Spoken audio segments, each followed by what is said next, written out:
Eu sou a Mona Lisa Perrone e esse é o Item Mais da CNN. Hong Kong confirmou o primeiro caso de reinfecção pelo novo coronavírus no mundo. É um homem saudável de 33 anos de idade. Ele já havia contraído a doença e 4 meses e meio depois ele testou positivo novamente para Covid-19. Essa descoberta indica que a doença pode sim continuar se espalhando, isso mesmo depois de muita gente já ter contraído o novo coronavírus, mas os pesquisadores também fizeram um alerta que isso não quer dizer que uma possível vacina contra a Covid-19 não vai ser eficaz. 2 pacientes europeus que teriam sido reinfectados pelo novo coronavírus, isso segundo informações de canais europeus. 27 casos de possível reinfecção no Brasil, 7 deles em um espaço já reservado ambulatório aqui do Hospital das Clínicas de São Paulo. Reinfecção por coronavírus é possível. Essa é a notícia, gente. Papo reto. A reinfecção pela Covid-19 já era, uma suspeita de médicos ao redor do mundo, mas o primeiro caso só foi confirmado no início dessa semana por cientistas de Hong Kong. Os pesquisadores sequenciaram o código genético do vírus e encontraram versões diferentes na primeira e na segunda infecção do paciente. Esse paciente, de 33 anos, teve sintomas leves quando ficou doente pela primeira vez. Na segunda vez, já não teve sintoma nenhum. No dia seguinte, a publicação desse estudo de Hong Kong, foram anunciados pacientes reinfectados também na Holanda e na Bélgica, mas esses casos ainda não foram comprovados. Afinal de contas, o que a reinfecção pela Covid-19 significa? Como fica a tal imunidade dos pacientes que já tiveram a doença? Para responder a essas e a outras perguntas, eu converso hoje com o médico e professor de Imunologia Clínica da USP, o Fábio Castro. Ele também é supervisor do Serviço de Imunologia do Hospital das Clínicas de São Paulo. Professor, muito bem-vindo ao Item Mais. Meu prazer participar. É uma honra. Muito obrigado pelo convite. Prazer é todo meu, professor. Vamos lá, então. Primeira pergunta para você é mais de ordem pessoal. Como é que você recebeu a notícia do primeiro caso comprovado, então, de reinfecção pela Covid-19? Vou dar o meu depoimento. Meu coração acelerou de tanto nervoso. Claro que eu sou uma pessoa que não tem o conhecimento profundo da imunologia, das questões médicas, científicas, mas para quem recebeu aqui do outro lado do balcão, misericórdia, a perna tremeu também. Você tem razão. Nós estamos, acho que essa é a primeira pandemia em tempos de internet total, né? Então, toda notícia, primeiro você tem que ter calma, checar e ver até que ponto isso realmente é real ou não. Evidentemente dá um pouco de medo, porque algumas coisas mudam, né? E tem que ser encarada de forma diferente. Mas a gente está aprendendo muito com essa infecção também, muito. Professor, já era algo que a comunidade científica desconfiava, considerava que pudesse acontecer? Isso estava meio que no radar ou não? Sim. Toda infecção, você nunca sabe exatamente, depende do tipo de vírus, do tipo de infecção, você pode ter uma resposta diferente no sistema imunológico, né? Como tem, por exemplo, você tem vacinas que você faz a vacina e a pessoa fica, ou quando a pessoa tem a própria doença, ela fica imunizada pro resto da vida. E tem outras não, como o caso da gripe, né? Que você tem que todo ano ter que ser feita uma nova revacinação, porque o vírus muda, a resposta não é tão intensa. Então isso é mais ou menos esperado, né? Agora, essa é uma doença grave, perigosa, né? Complexa, dá um pouco de medo no sentido das consequências. Sem dúvida. Agora, professor, tira mais uma dúvida minha também. Não sei se há elementos já para essa resposta da pergunta que eu vou fazer para o senhor. A gente já sabe, a comunidade científica, médica, estudiosa, já sabe qual é a diferença entre esse paciente de Hong Kong para os que ainda estão sendo investigados, por exemplo, no Brasil, aqui no Hospital das Clínicas, por exemplo, também?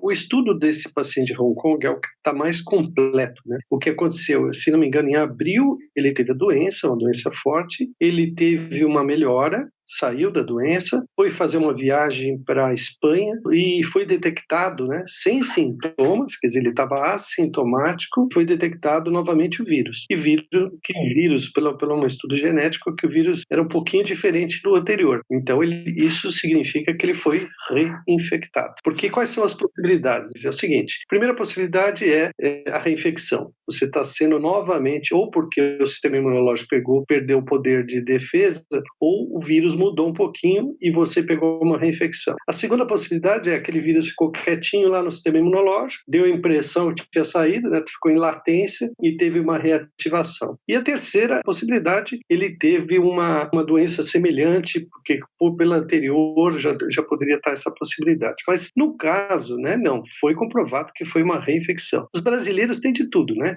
Tem alguns que apresentaram sintomas, que é diferente dele, que era assintomático, e depois de 2, 3 meses. Então, não dá para ter certeza ainda que foi uma reinfecção. Pode ser que tenha sido só um período de latência do vírus. O que você falou aí do medo que você teve, né, e todos têm, é que muda um pouquinho os conceitos, né? Muda, por exemplo, o plano de como estudar a vacina, Isso. como é que vai ser a vacina com a imunidade e assim por diante. Exatamente isso que eu ia perguntar, tirou da minha boca e a gente está então, conexão de pensamento. Por quê? Se o mundo inteiro está na força-tarefa dessa vacina, seja em qualquer lugar aí do mundo, e a gente está tendo casos de reinfecção, como é que a gente entende a eficiência de uma eventual vacina que chegue para todo mundo? Como é que a gente consegue confiar que de fato a vacina ela pode ser realmente eficiente? Olha, nós temos no momento cerca de 160 vacinas sendo estudadas, né? Uhum.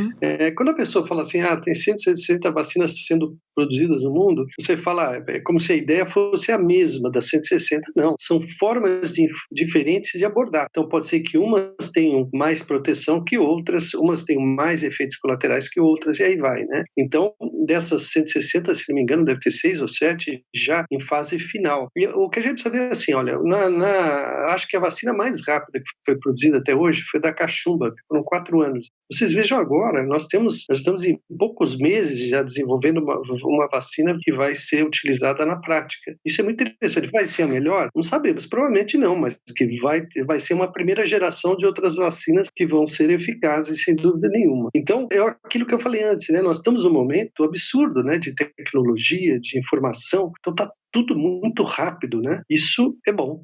Por um lado é bom, tem algumas coisas ruins, mas por um lado é muito bom, né? Sem dúvida. Então eu acho que vamos chegar a uma vacina, não sabemos, porque também, sabe, Monalisa, uma coisa interessante é que a gente não pensa, é que quando faz uma vacina, ela, depois de pronta, vamos supor que ela seja eficaz e não tem muito efeito, ela vai ter que ser distribuída, né?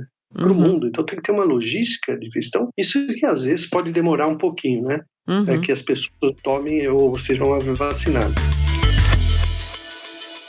Agora, vamos lembrar que o começo da pandemia, até assuntos que a gente tratou aqui no podcast. A gente ouviu aqui que 3 variações do vírus entraram inicialmente no Brasil. E essa variação genética do vírus pode ser a tal permissão para reinfecção? Tem a ver essa história? Você está abordando pontos cruciais, assim, fundamentais. Está certo o que você falou. É claro que se espera também é que você tenha uma proteção, né? Você teve a doença, se um vírus ele é um pouco mutável, né? Ele é bem mutável. Se você continue com a proteção para outros também, como é o caso de Hong Kong, né? Ele foi assintomático na segunda infecção. Eles pegaram por acaso que ele estava com o vírus e viram que era um vírus diferente. Então, ele teve uma imunidade, produziu uma imunidade contra outro vírus semelhante. E isso é importante também. Isso é um bom sinal para a vacinação. E aí vai, né? Você tem muitas possibilidades aí, o sistema imunológico é muito complexo, mas graças a ele, né, nós estamos, é uma guerra contínua, diária, né, do sistema interno contra o externo, e a gente fica bem, né. O rapaz de Hong Kong é jovem, né? Tem 30 e poucos anos. Isso coloca por terra lá a tal história dos principais grupos de risco? Não, sabe, grupos de risco, quando você tem uma doença como essa, que ela invade vários órgãos, vários sistemas, quando a pessoa tem um outro uma outra doença também grave, evidentemente que aumenta muito o risco, né? Mas a gente tem visto de tudo, tem jovem pegando doença, evoluindo mal, tem pessoas idosas com muita idade, 90 anos, evoluindo muito bem, mas é claro, se tem uma outra doença grave também, crônica, a chance de complicar é muito maior. Agora, como eu falei, o Hospital das Clínicas, por exemplo, né, eu não participava da UTI, mas os UTIstas do Hospital das Clínicas foram fantásticos. Começou com uma média de 20 dias de intubação. Hoje é 13 dias ou menos, né? Isso, além de dar uma chance de os leitos serem reutilizados para outros pacientes, é fantástico. Quer dizer, aprenderam com a doença, né? Uhum. Aprenderam com o dia a dia da doença. E falando em aprender com doença, dá pra gente comparar a reinfecção pela Covid com a reinfecção pela dengue, por exemplo, professor?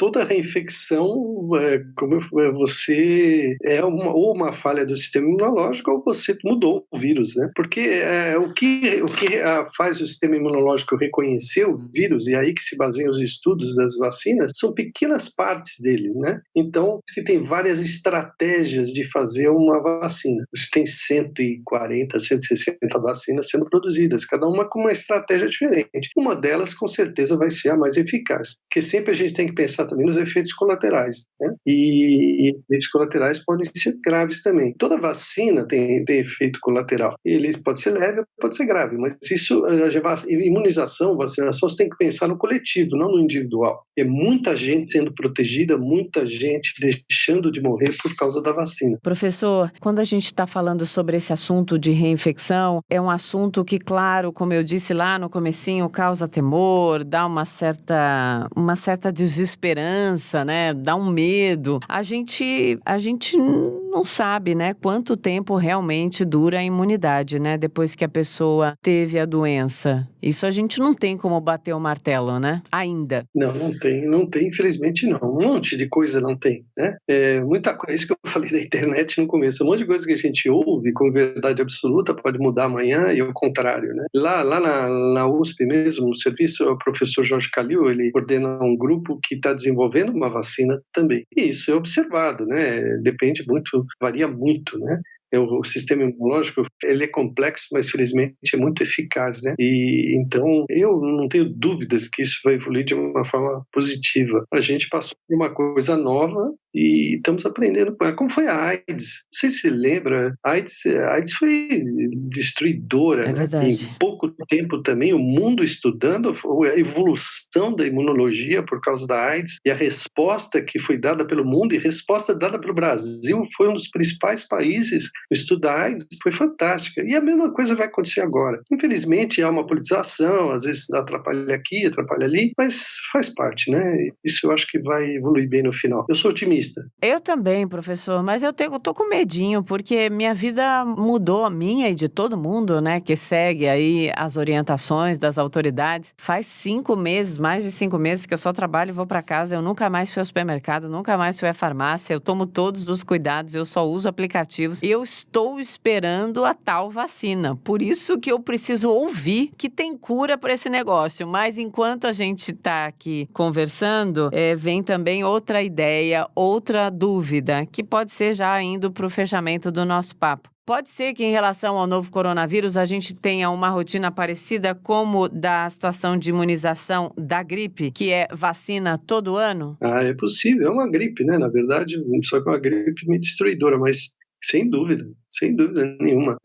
Isso pode acontecer, de a gente todo ano ter que se revacinar. Mas as pessoas esquecem um pouco o início da coisa, né? Uhum. O início de tudo isso é que viram que em outros países houve uma destruição do sistema de saúde pela quantidade de pessoas doentes de uma hora para outra. Sim. Eu acho que o Brasil foi muito bem. Em São Paulo, por exemplo, foi muito bem, no sentido de segurar um pouquinho, abaixar um pouquinho o número para poder o sistema de saúde se adaptar. Eu vi isso no Hospital das Clínicas, o trabalho lá foi fantástico e conseguiu segurar. Aí muita gente critica, mas não, tinha que segurar, não tinha jeito, senão ia ser um caos da saúde, né? Sem dúvida. Eu acho que a gente já sabe como tratar muitas das complicações, o pessoal sabe como tratar muitas das complicações da doença, a vacina está sendo, a toque de caixa sendo produzida, vão sair vacinas boas, provavelmente vai acontecer isso que você falou, e elas vão evoluir com o tempo, né? Essas novas gerações de vacinas vão evoluir muito bem.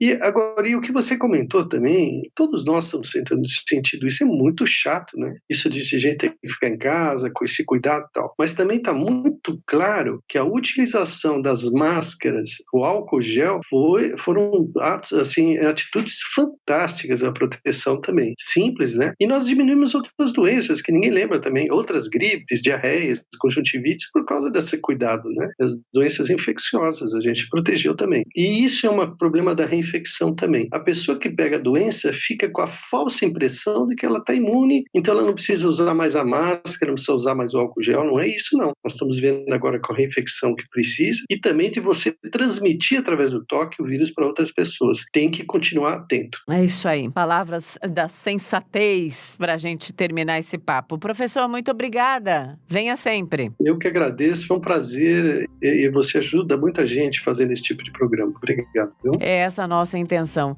Eu tenho um mantra na minha carreira jornalística desde o início e faz tempo. Mas é o seguinte, informação é proteção e isso nunca foi tão eficiente quanto agora. Obrigada, professora. Até a próxima. Obrigado a você. Até a próxima.